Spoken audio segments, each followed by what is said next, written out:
When we think of World War II, we picture epic battles, tanks rolling across muddy fields, and generals plotting strategy in dimly lit rooms. But behind the front lines, another battle raged. One fought in kitchens, markets and homes, the fight for food. Securing enough to eat was as vital as any military campaign, shaping daily life for millions of civilians and soldiers alike. Meat, especially, was essential, not just for nutrition, but for morale, providing energy and comfort in uncertain times. Without preserved meat, armies stalled, communities suffered, and the war effort itself was threatened by hunger. The problem? Fresh meat spoils fast, and wartime chaos made delivery risky, with supply lines often cut or delayed. With refrigeration rare and unreliable, people turned to age-old preservation methods passed down through generations. Salting, canning, smoking and drying became the unsung heroes, keeping meat safe for months or even years, ensuring survival. These techniques powered survival for millions, shaping family traditions and still offering valuable lessons for us today. Let's uncover the secrets of wartime meat preservation and discover how innovation and resilience fed a world at war. Imagine a world where food could spoil in hours, not days. Every meal was a race against time, and the threat of hunger was always lurking in the background. During WWII, most people had no refrigerators. The luxury of cold storage was out of reach for the average family, making daily life a constant challenge.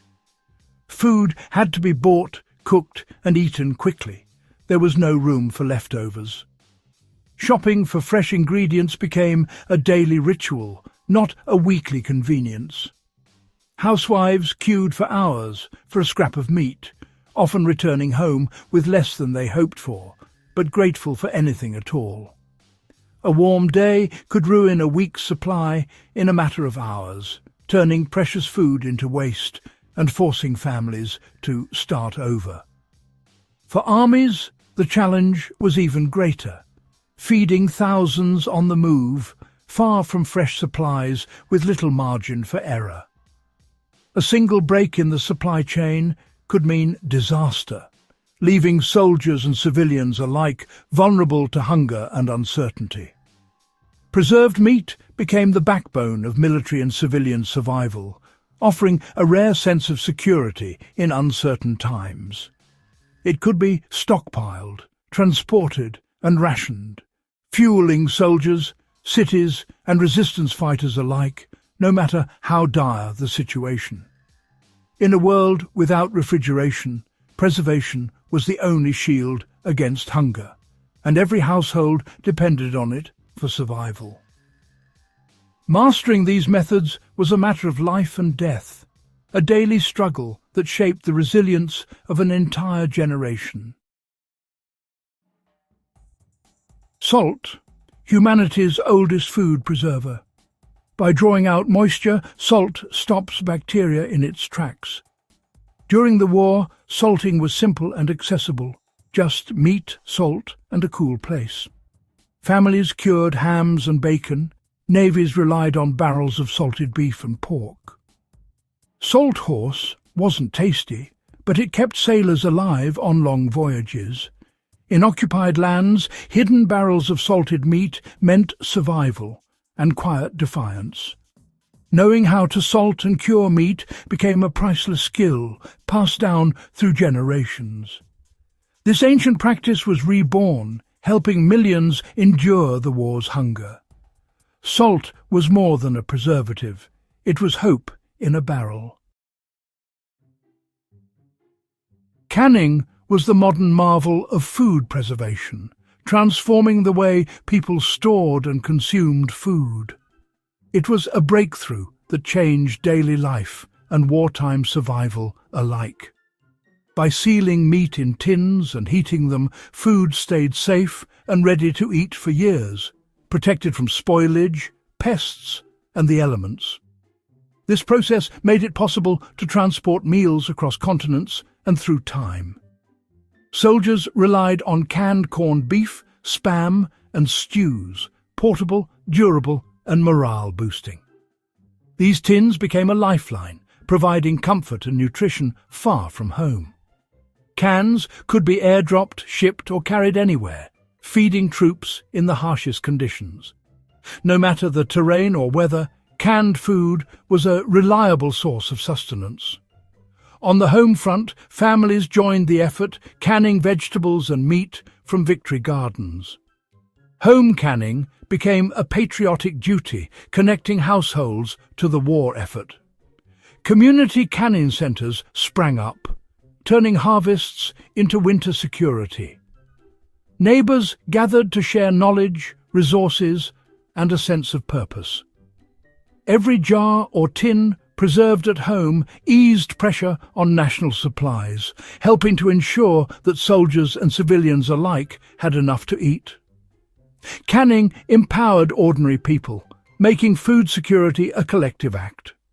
It fostered resilience, unity, and hope during uncertain times. In wartime, a pantry full of tins was a symbol of resilience, a quiet testament to ingenuity, cooperation, and the will to endure. Smoking meat, an age-old craft, preserved food and added rich flavour. Wood smoke's chemicals protected meat from bacteria and spoilage. Farmers and rural families built smokehouses, turning pork, fish and game into long-lasting staples.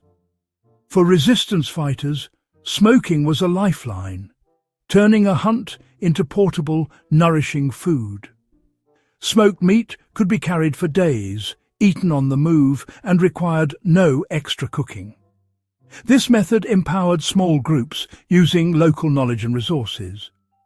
The scent of smoke meant independence and survival. Smoking was more than preservation. It was quiet resistance. Drying is the simplest, most universal way to preserve meat. Thin slices, sun, wind, or gentle heat, water gone, spoilage stopped. Jerky, biltong, and similar foods were lightweight, nutritious, and lasted for weeks. Dried meat fueled soldiers on remote fronts where supply lines stretched thin. It didn't freeze, didn't need cans, and could be eaten as is or rehydrated. Anyone with a knife and a sunny day could dry meat, no special tools required. Drying captured abundance for lean times, making survival possible anywhere. It's a testament to human ingenuity at its most basic. WWII's hardships forced people to rediscover self-reliance. Salting, canning, smoking and drying weren't just traditions, they were lifelines. Today, our food system is vast but fragile. The old ways remind us true security comes from skills, not just supply chains. Learning to preserve food adds resilience to modern life. These skills connect us to our food and our past, offering practical security. In uncertain times, ancient techniques remain powerful tools. The legacy of wartime preservation is resilience, ready to be learned again.